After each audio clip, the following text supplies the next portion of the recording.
مساء الخير، ازيكم حبايبي؟ عاملين ايه؟ يا رب تكونوا بخير. هنعمل لكم النهارده احلى عجة بيض. بتفكرنا بالايام، الزمن الجميل كده، بتفكرنا بايام امهاتنا الله يرحمهم، اللي ماتوا واللي عايشين ربنا يديلهم الصحة يا رب.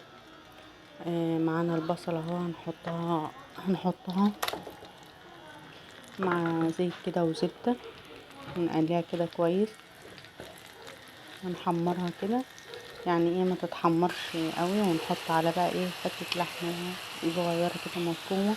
لو ما فيش مشكله خالص، هي بتبقى جميله. ونحط عليها شويه فلفل اسمر، هيديلها برضو طعم حلو قوي.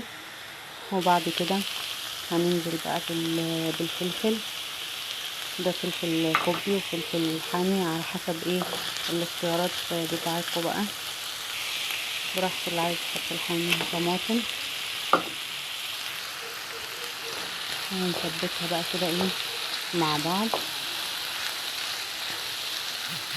طبعا عامله ريحه تحفه جدا بقى. جبنا البيض اهوت، 3 بيضات او 4 بيضات. دول انا عملت 3 بيضات. هنحط بقى عليهم ملح وفلفل اسمر وكمون وشويه كاري كده، عشان ايه هيدي طعم جميل قوي، وهيصفرها كده بالشكل ده. وهنقلبه كده ايه شويه مع بعض. وبعد كده هنحط الشبت والبقدونس والكزبره، ونقلبه برضو كويس. وبعد كده هنحط الدقيق بتاعنا، وهنحط بيكنج باودر،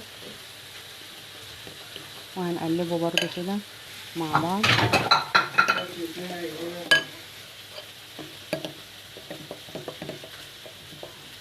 هنجيب بقى ايه اي حاجه كده عندنا، ونقلب فيها ايه كويس مضرب البيض، ونقلبه كده ايه كلهم كده مع بعض